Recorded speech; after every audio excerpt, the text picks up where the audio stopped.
Good morning, everyone. Thank you very much for coming today to this very happy occasion.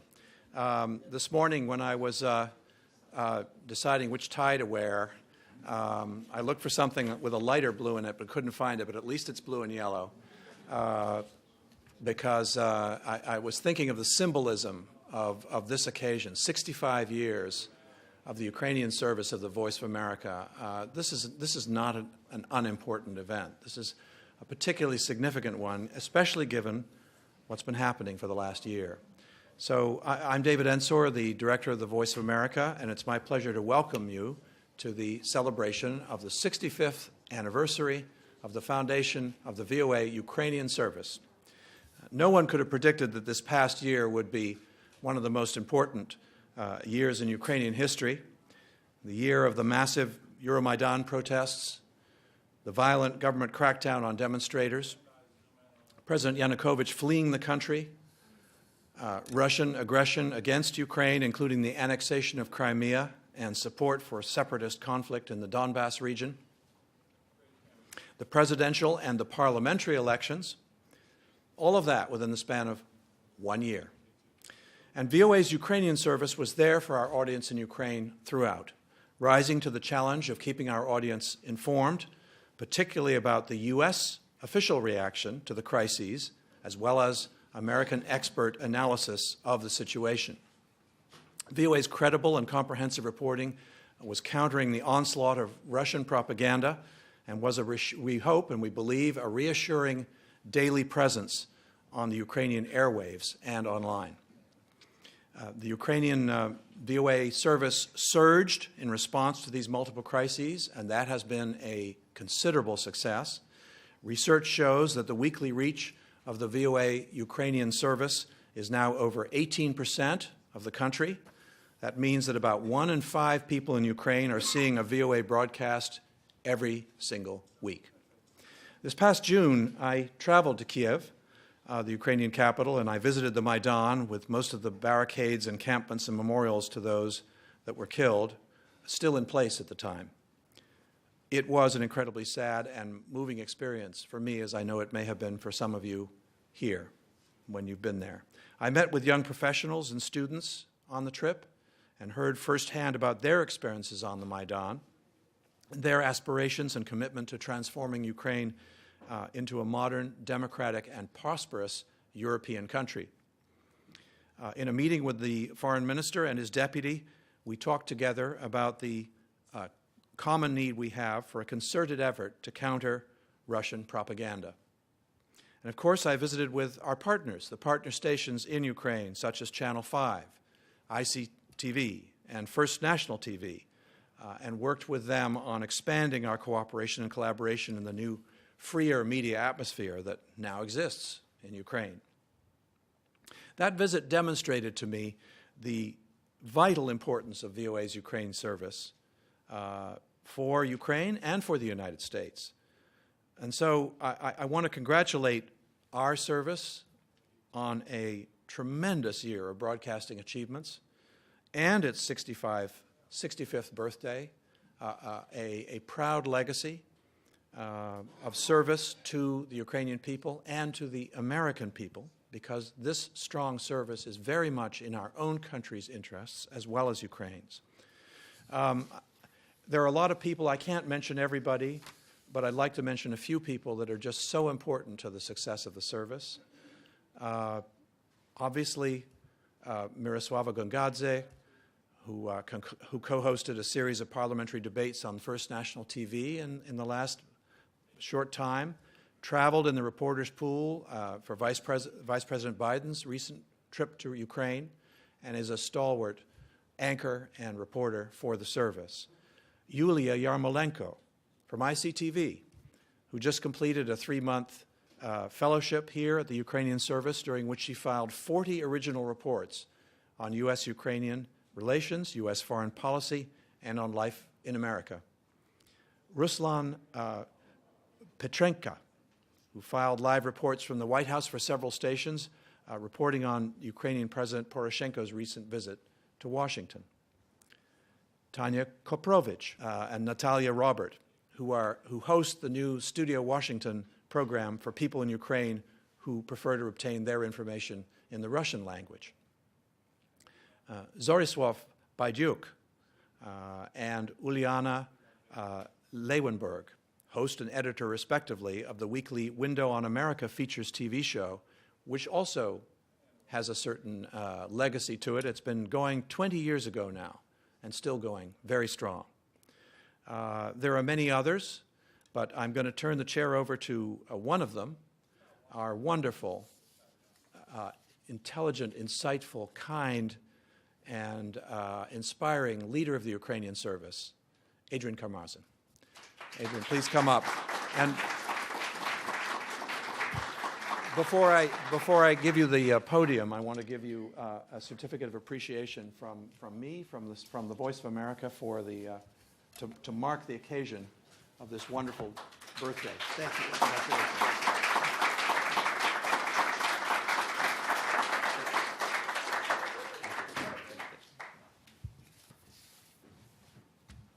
Over to you. Yeah.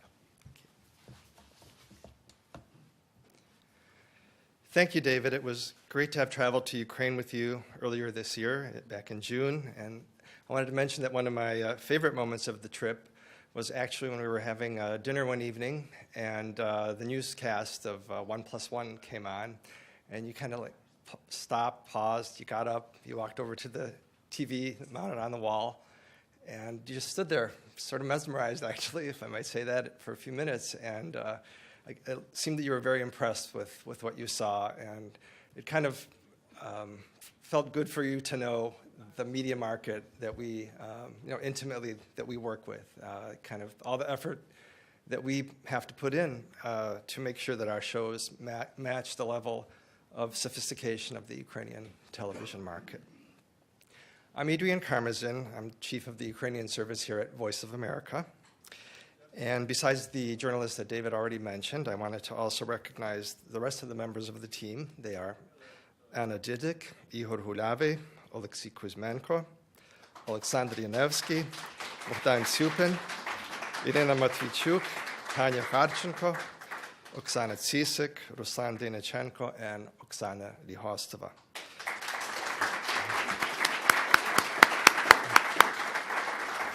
I'm truly honored to work with such a talented and dedicated group. Today is an opportunity for the Ukrainian service to take a pause and pat ourselves on the back. I know I can't be very objective, but I think we did pretty well this year. As David mentioned, an 18% audience weekly reach. 1 in 5 people in a week are seeing our shows. But this is, what we do is truly a community effort, and so this is a community celebration, and many people from that community are here with us today. I'm referring to all the producers, directors, technical staff, video editors, journalists, and others outside of the Ukrainian service who help us get the shows on the air 365 days a year. I'm also referring to the officials and lawmakers that work on U.S.-Ukrainian relations and come on our shows to explain U.S. policy and U.S. actions.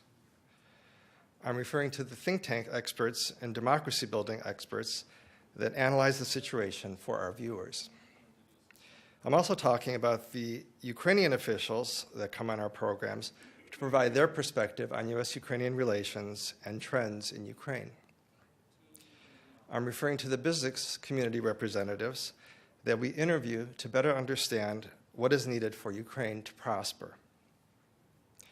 And I have in mind the Ukrainian American community and the cultural and fundraising events that they hold in support of Ukraine. So today's Ukrainian service celebration, from my perspective, is really a celebration of our entire community of democracy builders, freedom builders, and prosperity builders. We were hoping to have one of Ukraine's best friends on Capitol Hill here today. She's a lawmaker who is co-chair of the Congressional Ukrainian Caucus and who has spent much of her congressional career representing the Toledo area of Ohio. But thanks to the magic of redistricting, her district now stretches all the way into the Ukrainian ethnic neighborhoods of Cleveland, Ohio.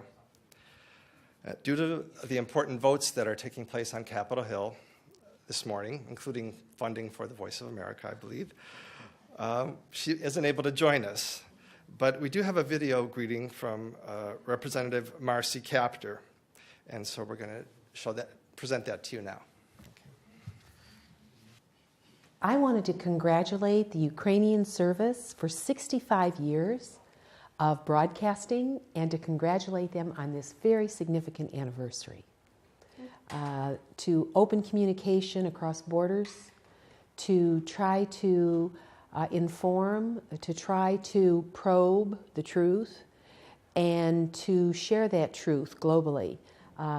We're very proud of all of the reporters, of the broadcasters, many of whom over the years have risked much in their own personal lives in order to report what is happening. So congratulations. We're very proud of you. And now I'd like to ask Allison Jarvis from Congresswoman Kaptur's office up to the podium to say a few words. Thank you, Adrian. As usual, my boss is far more eloquent than I can ever be, so I hope to represent her well here in her stead. Thank you so much for having me. Of course, we want to, in person, again, congratulate you for 65 years of the Ukrainian service here at VOA. Again, Congresswoman Kaptur sends her regrets and deeply wishes that she could be here, but as Adrian alluded to, things are a little busy on the House floor this week. You may or may not know that. As a longtime supporter of VOA and Ukraine, the Congresswoman remains committed to assisting and helping VOA onto the next 65 years and beyond. This past year, as of course we all know in this room, has been incredibly challenging, and VOA's service in Ukraine has been more important than ever. Some of the comments have already alluded to the Euromaidan, the elections, the invasion of Crimea, the continued Russian invasion on the eastern border, and now the next chapter of reform efforts that the Ukrainian government will undertake. My boss, Congresswoman Kaptur, along with you, will again remain committed to seeing those reforms done and stays a steadfast friend to Ukraine here in the U.S. VOA Ukrainian service has been an integral part of educating not only those Ukrainians, but here in the U.S. We use them on the Hill. We use them among lawmakers and others. And again, as Adrian alluded to, my boss is a senior appropriator, and we are taking on the bill today. We will continue to fight for the funding that VOA and particularly Ukrainian service deserves explicitly. And we hope that you will use those funds to carry out the mission that you have so done with such effort this past year. For those who follow closely, I will very briefly speak to some of the legislative initiatives that are currently being undertaken on the floor. Within the omnibus bill that we are passing, hopefully today, we have seen an increase in funding for Ukraine assistance. Over $500 million, so real money, and we hope to see that money passed in the bill immediately so that we can continue to support Ukrainian efforts. Thank you. It's incredibly important to fund the European Reassurance Initiative, which you are familiar with. The ERI was funded at a level of $810 million. And among that, 175 specifically for Ukraine and the Baltics, another very important step. We hope to see the military construction designed to enhance our U.S. military presence in Eastern Europe, loan guarantees, creation of a new framework to assist Ukraine, and eventually we would hope to see the passage of S-2828, which has had some positive movement on the Senate floor today, as I understand. I don't want to speak out of turn, but there has been positive movement on that bill, so please continue to watch closely. I said I would keep my comments very brief, so again, I just want to thank you so much for having us. Congresswoman Kaptur remains a friend and is very honored to be included among these distinguished guests. Thank you.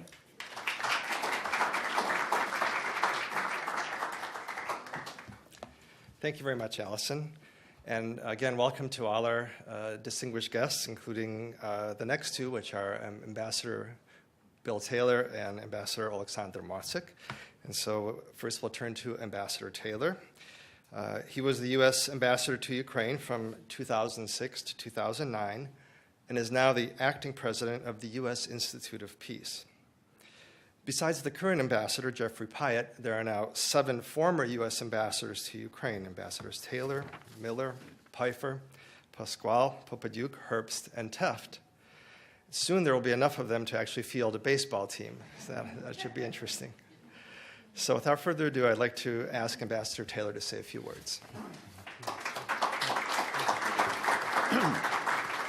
Thank you, Adrian. Thank you. It's great to be here. I didn't realize I was going to be representing all 7 of us, but I'm very, very glad to do that. This is a group of people who are honored to have been able to serve in Kyiv, and so it's a great opportunity for me to be here in this group. Congratulations to the Voice of America Ukrainian service. This is a great tribute. 65 years of doing this. Lots gone on in 65 years. We can go through all of those things. You've given voice to the kinds of people who, some of whom are in this room, Miroslava Gongadze, and that whole team that you've already talked about, you both have spoken to, but others as well, others in Ukraine. This week, many of us saw 3 young Ukrainians, young, like under 35 Ukrainians being honored for their democratic achievements that they have. Sergei Levchenko, Hanna Hopko, Alexander Solonte. One of my friends in Kyiv, who was not here this week, is Alexander Gorgon. These people have worked on and struggled on the Maidan and have now stepped into responsible positions in the government. And you have covered that. The Voice of Ukraine, Voice of America Ukraine service has covered that and has given voice to these kinds of people. I was in Kyiv last week, and the interest in the new government there was palpable. You could feel this. Not the least because there were 3 foreigners named to the cabinet, one of whom is a Ukrainian American, very, very accomplished Natalie Jaresko, who has been working with many of us in this room for some time, and demonstrates that the commitment of this government to bring in the best people around the world, as many of the Ukrainian corporations have done. They bring in the best people around the world, and that's what this government is doing too. A commitment to honesty and a commitment to fight corruption, to move forward on reform. This is what you have covered. This is what we need to support, and I'm hopeful that all of the kinds of things that are on the floor that Congresswoman Kaptur is pushing, and those on the Senate side as well, will move forward in these regards. So congratulations to you. Thank you for letting me represent the other ambassadors who wish they would be here, and I look forward to your support. Thank you.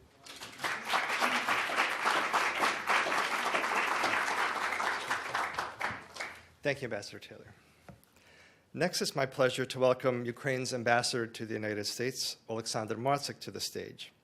It's my understanding, Mr. Ambassador, that you might be carrying something very special for the service in that diplomatic pouch of yours.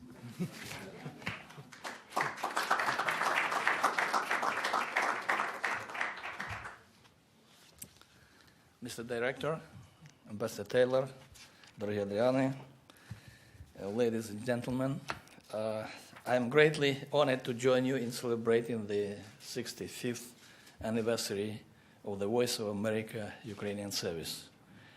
During all these years, the service was and remains a reliable source of unbiased information for Ukrainians throughout the world. During the Cold War, radio broadcasts by the Voice of America gave Ukrainians opportunities to learn about global and Ukrainian events. I recall myself as a teen listening to your broadcasts with a trembling heart. Actually, they formed mindsets of many generations of Ukrainians. The Voice of America Ukrainian service was actively covering crucial events in Ukraine, including the declaration of independence of our country, the 2004 Orange Revolution, and the 2013 Revolution of Dignity. It was the time of the Orange Revolution that gave birth to the Just Time program that keeps on providing the Ukrainian audience with a weighted coverage of events in Ukraine, Ukraine-US relations, and global events. We should say special thanks to the Voice of America's coverage of the Russian aggression against Ukraine and the U.S. reaction to Russia's interference in Ukraine's east. The new Russian language programs initiated recently by the Voice of America will promote the debunking of the Kremlin propaganda aimed at justification of Russia's hybrid war in Ukraine and bringing true information to Russian-speaking audience. Finally, I'd like to wish the staff of the Voice of America Ukrainian service creativity, inspiration, and all the best. On the side of Ukraine will, let me assure you that Ukraine will work hard to make sure that as much as possible good news comes from Ukraine and our country is perceived globally as a peaceful, free, democratic European state. Now, please allow me to read the greetings by President of Ukraine Petro Poroshenko and by Prime Minister Arseniy Yatsenyuk. President of Ukraine, to the Voice of America Ukrainian service on the occasion of the 65th anniversary of establishment. Dear friends, back in 1942, your radio station started its operation in English with words that did not lose their topicality today. And I quote, "We will be with you from America to talk about the war. The news may be good or bad for us. We will always tell you the truth." And we'll quote it. For decades, your radio waves brought not only the truth, but also some viruses of liberty, breath of free democratic world to Ukraine. Many Ukrainian politicians and civic activists formed their mindset because of you. I thank the Voice of America Ukrainian service for the job and the contribution to the formation of free democratic Ukraine. We appreciate your continued efforts today when Ukraine fights for its territorial integrity and independence in the war, where we have to fight informational aggression of hatred and lie in addition to armed attacks. I believe that due to the Voice of America Ukrainian service, the truth about events in Ukraine and the world will assist the defenders of democracy in winning not only at battlefields, but also in human souls. Petro Poroshenko.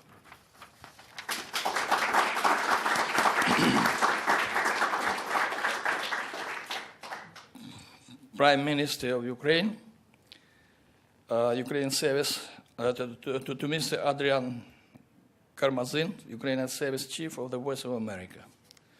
Dear friends, on the occasion of the 65th anniversary of the Voice of America, Ukrainian service, please accept my sincere congratulations and gratitude for your work. Throughout all those years, you broke through jamming to Ukrainians with truth about the tragedy and fight of the Ukrainian people and about the crimes of communism. The Voice of America provided us with a sober analysis of post-Soviet development of the country, its problems and opportunities. Now we receive information about Russia's military aggression against Ukraine and its global perception. The Voice of America means not only reliable information, but also an opportunity to feel the support of nations and backing by the people of goodwill, of Ukrainians who defend in arms the freedom and dignity of the whole free world. Ukraine's decisiveness about its European choice makes especially topical the experience of countries who have long-standing traditions of democratic development and economy of mass media operation. I wish you continued steadfast advance along the road you chose, as well as successes and achievements in the performance of your noble mission. Arseniy Yatsenyuk.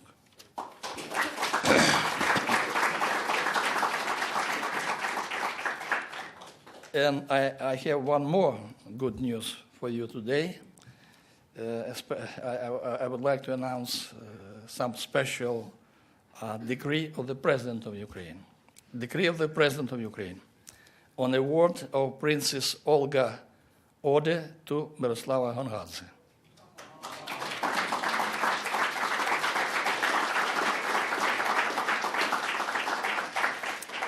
For the weighty personal contribution to the development of journalism, active civic efforts, and high professional skills, I decree to award Princess Olga Ode of third class to Hongadze Miroslava Vladimirovna, journalist and TV anchor, President of Ukraine Petro Poroshenko.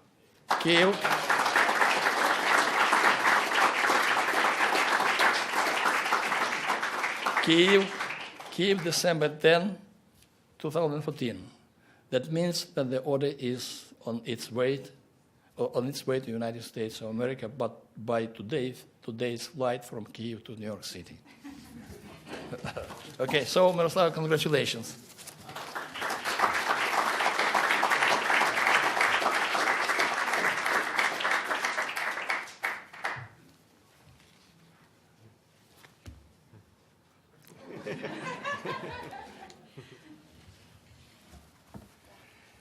Thank you so much, Ambassador Mosse. Congratulations, Miroslava.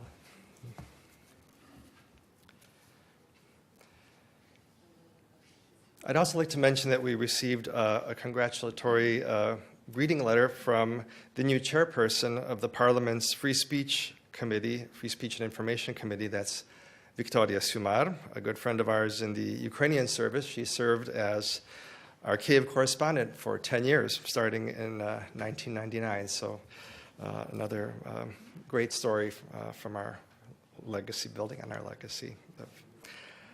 Victoria writes that VOA is essential in the struggle against Russian aggression and the struggle for a democratic and free European Ukraine. Next, I'd like to welcome David Kramer to the stage. David is currently with the McCain Institute, and up until recently was the president of Freedom House, and is a frequent guest on our broadcasts. As you all know, Freedom House publishes annual rankings of media freedom in the world and remind us how few countries in the world enjoy the wide access to information and credible journalism that we have here in the United States. David.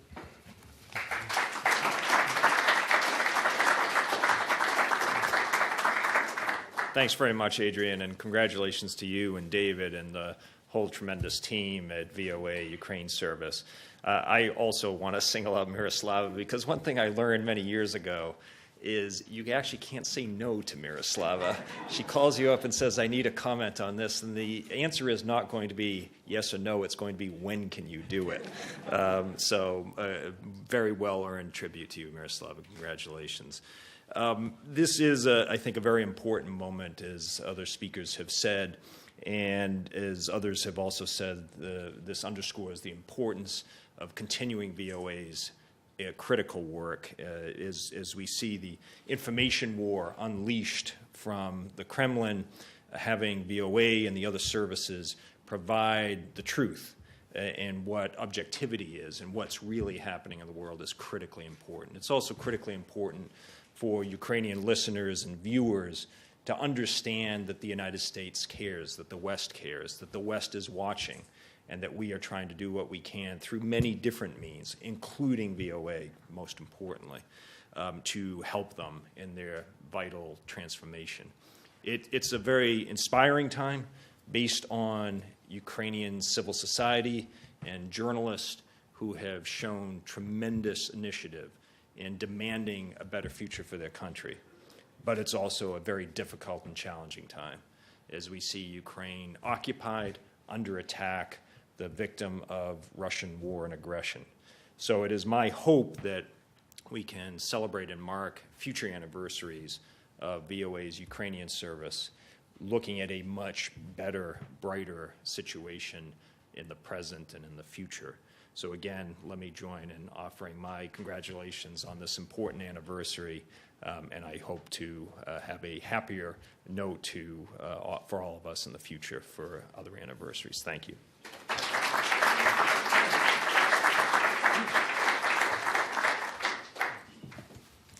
Thank you,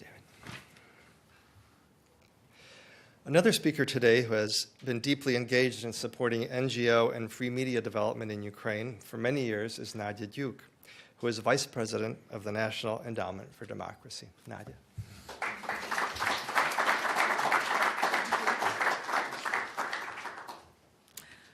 Thank you very much for inviting me. I'm very excited to be here. I'm a big fan of Voice of America.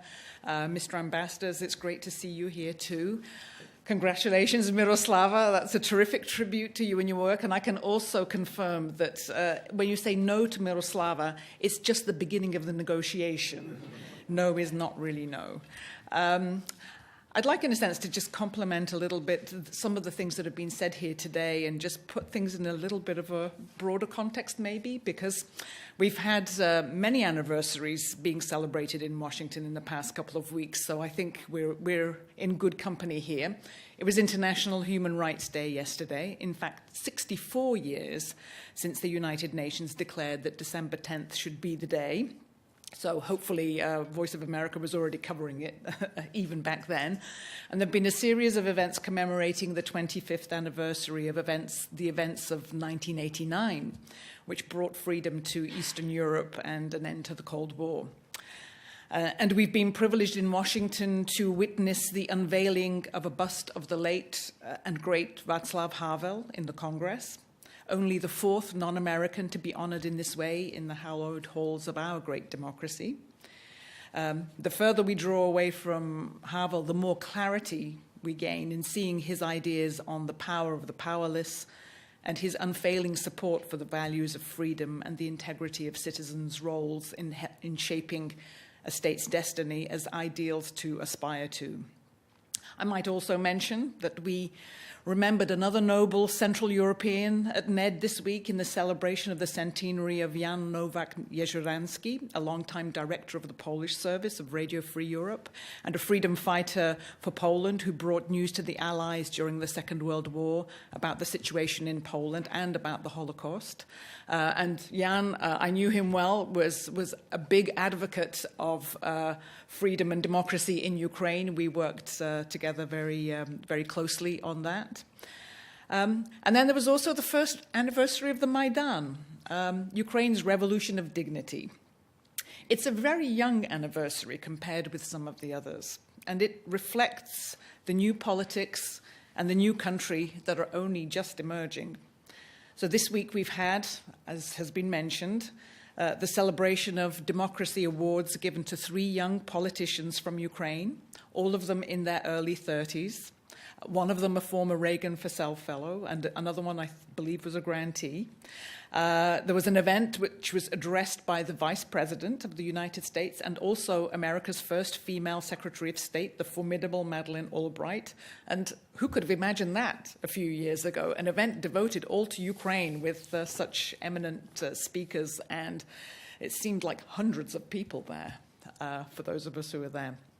So this brings me to the 65th anniversary of the Ukrainian service that we are celebrating today, and I'd like to share a few thoughts.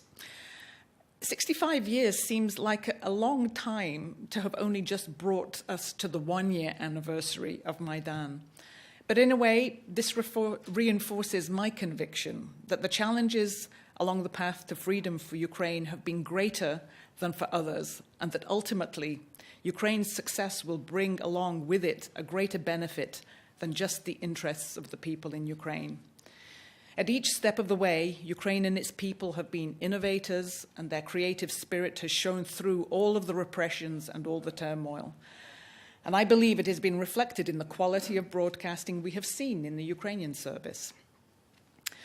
Just as 23 years ago it became clear that the Soviet Empire could not exist without Ukraine, and Ukraine became the leading edge of the dissolution of the Soviet Union, today, Ukrainian broadcasting, as has been pointed out, has the enormous task of being that first barricade against the tidal wave of propaganda that is coming from Russia, that is reshaping the post-Cold War order as the newest weapon used by Russia in its aggression, not only in Ukraine, but around the world.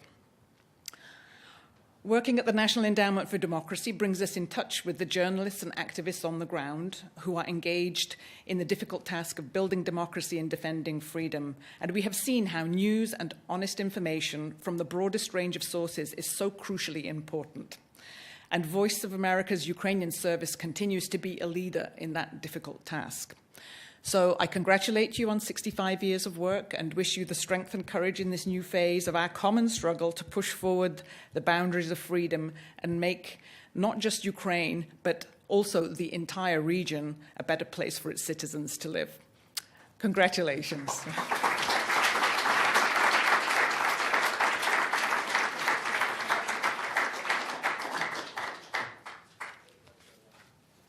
Thank you so much, Nadia, and thank you so much for being a frequent guest on our programs and for channeling so many of those activists and journalists to us, for us to get them on the air, for them to share their experiences and their aspirations with a larger audience. As David had mentioned, the Voice of America is the voice of the American people. And naturally, when it comes to issues relating to Ukraine, the loudest voice is that of Ukrainian Americans.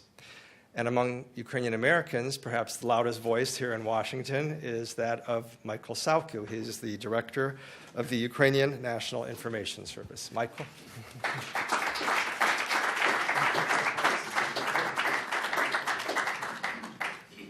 A loud voice. I hope that's a good thing. Mr. Ambassadors, Director Ensor, VOA Ukrainian Service Director Karamzin, it's obviously an honor and a pleasure to be here celebrating and congratulating you on 65 years worth of your service and dedication to journalism, to the ethics associated with providing that type of information to Ukraine. My remarks are fairly formal, but at the same time, they also represent what we, on behalf of the Ukrainian community, feel and value of the Ukrainian service of the Voice of America. It's reliable, it's authentic, it's objective, and it's comprehensive. These are the principal reasons why people from across the globe have been tuning in to Voice of America for decades. Rising to prominence in the height of Soviet misinformation and propaganda, VOA's objective was quite clear: to illuminate America's policies and offer a perspective of the outside world not tainted by the indoctrination of corrupt totalitarian regimes. The Ukrainian Congress Committee of America, on behalf of the Ukrainian American community, congratulates the Voice of America Ukrainian Service on its 65th anniversary in providing information to Ukraine. During those dark days of Soviet power in Ukraine, VOA Ukrainian Service became a beacon of hope and a plethora of news to a society otherwise locked in an informational vacuum. Though Ukraine achieved its independence, the defining issue was not the end of the Cold War, but the U.S. ability to continuously convey to Ukrainians unfiltered information about America, its policies, and its values. The Voice of America Ukrainian Service built its credibility over decades as a source of accurate, undistorted, comprehensive information about the United States. From the date it went on the air in 1949, it declared that we will tell you the truth, good or bad. Such truths now may be self-evident, as witnessed within the dynamic events in Ukraine within the past year. Ukraine displayed tremendous achievements in its efforts to integrate into Euro-Atlantic community of free and democratic nations. That journey, however, is far from complete. The increasing anti-American and anti-Western stance fostered by the Russian government requires significant international attention and resources, as evidenced and proposed in two bills currently under review in Congress, to prevent additional attempts and tactics against Ukraine or others in the region, be it in an informational nature, an economic nature, political nature, or worst of all, militaristic. One of the proven and most effective techniques to negate such behavior is to continue vigorous broadcasting about current events and to offer objective analysis. Today, the Voice of America continues to serve as a beacon of impartial reporting in war-torn Ukraine. In areas of Ukraine befallen to Russian invasion and destabilization, the significance of an independent news source is crucial in this unprecedented era in Ukrainian history.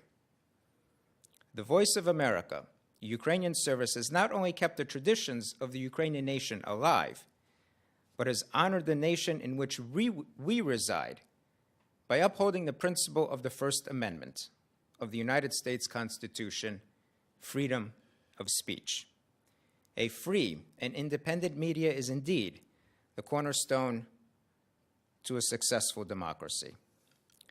May this anniversary bring you many more years of fortitude in your continued work of advocacy of our common concerns. Щасти вам, Боже, многое літа.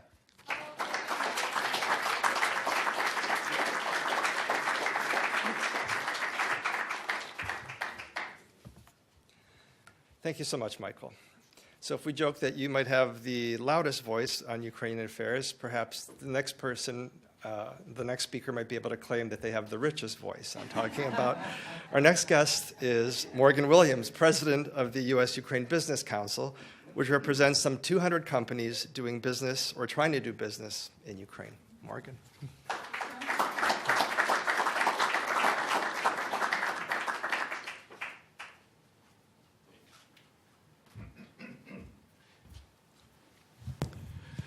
Thank you very much, Mr. Director, ambassadors, distinguished guests, and the Voice of America, the voice of the Voice of America, Ukrainian service, Miroslava, on your award. The business community is very pleased to be represented here today. As you know, for business to thrive in a country, we do need stability, we do need democracy, we do need free enterprise, and of course, we need freedom of the press. And the battle in Ukraine, of course, continues, and the business community is to be congratulated on what they've done the past year to stay involved in Ukraine and to adjust and to survive under very difficult circumstances. Many of them have lost 25% of their business because of eastern Ukraine and Crimea. Many of them have lost trucks, warehouses, stores, and suffered substantial losses. But they, to the most degree, have stayed involved in Ukraine. They want to be in Ukraine. They want to expand in Ukraine, and basically, they're a major part of the future of Ukraine. Ukraine today must improve its business environment in the next year if it's going to create the jobs and wealth needed for the Ukrainian people and also meet the international demands for reforms so that additional assistance can be available from the West. As you know, as has been mentioned here, all of a sudden the Voice of America has a major competitor which is well-funded and very strong and lots of very deceptive writers called the Voice of Putin. And the Voice of Putin, as we know, is not just aggressive in Ukraine, it's aggressive around the world. And of course, it, in many ways, is exactly the opposite of the Voice of America and the information that they're providing. The business community, as I said, believes strongly in the freedom of the press. They're not interested in supporting the voice of Putin and what he has done in Ukraine for now and the future. So for the entire business community who is still interested in putting hundreds of millions of dollars in Ukraine and who has done everything possible to survive the past year and stay involved in Ukraine, the job of the Voice of America has just begun. We need the Voice of America now more than ever. We need to work together with the business community and all of you to move Ukraine forward. The next 12 months is very critical. Thank you.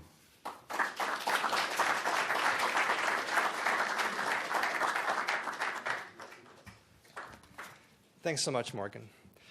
I do recall one time you explaining kind of in a very pragmatic way why it is that investors are interested in Ukraine. What is this Ukraine's potential that we always hear about? And I very much appreciated how you put it in very pragmatic terms. There are 40 million people that want to buy homes, build homes, furnish their apartments, buy appliances, buy cars.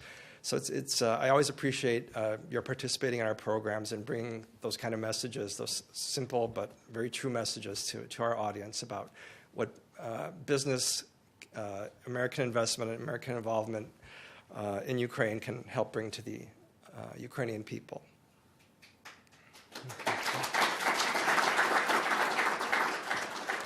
I'd like to wrap up today's program with a brief video feature. After leaving VOA, many of our former colleagues have gone on to do some pretty interesting things. Some have become journalism professors, 2 have been elected to the Ukrainian parliament, and some are simply improving their golf game. But one of our former colleagues ended up on the Euromaidan at the beginning of this year. His name is George Sayevich, and we know him well. George spent 35 years in the Ukrainian service before retiring a few years ago. And you're about to see an interview that we conducted with him, our correspondents conducted with him in Ukraine just a week or two ago, a couple weeks ago, on the anniversary of the beginning of the Euromaidan protests.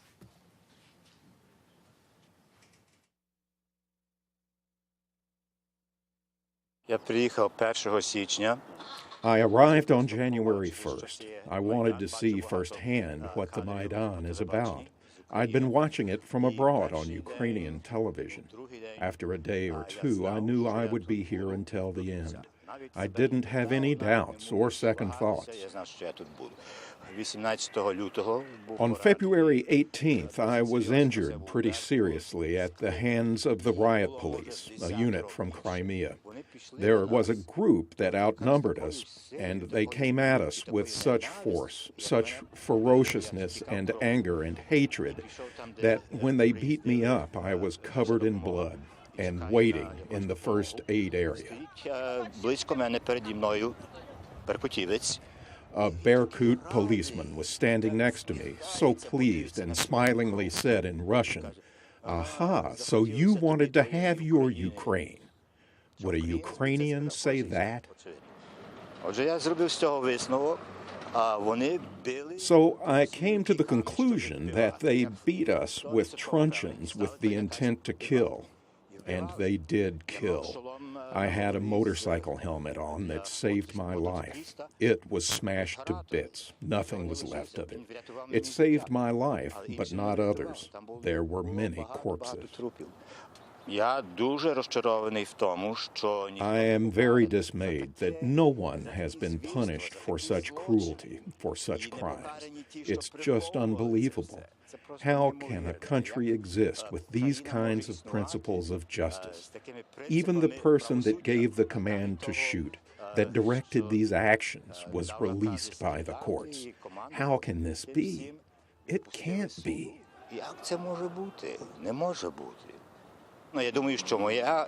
I think my presence here is proof that there was no American assistance. The mighty USA sends a 69-year-old invalid? That's very strange. I was on the Maidan. I saw no evidence that anyone was paid. There's no evidence of Americans being involved. And that's why they latched onto Deputy Assistant Secretary of State Victoria Nuland's appearance, visiting the Maidan and handing out cookies. Aha, see. There was no need. There is no evidence. This was all spontaneous. It is Yanukovych who is to blame, or even Putin, for giving the order to disperse the student protests. That's how it all started.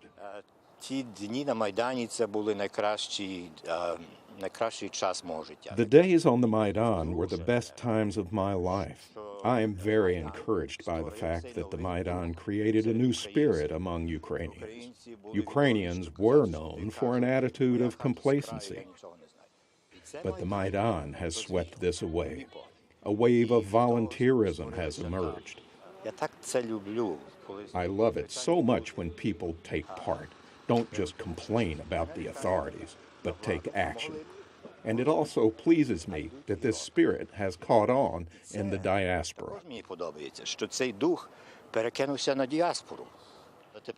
I would now like to find some volunteer activity for myself in eastern Ukraine. I might train to serve as a medic on the battlefield.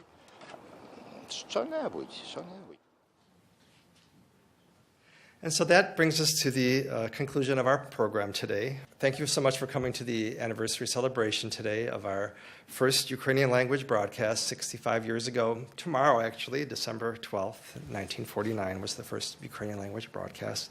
Thank you so much for coming.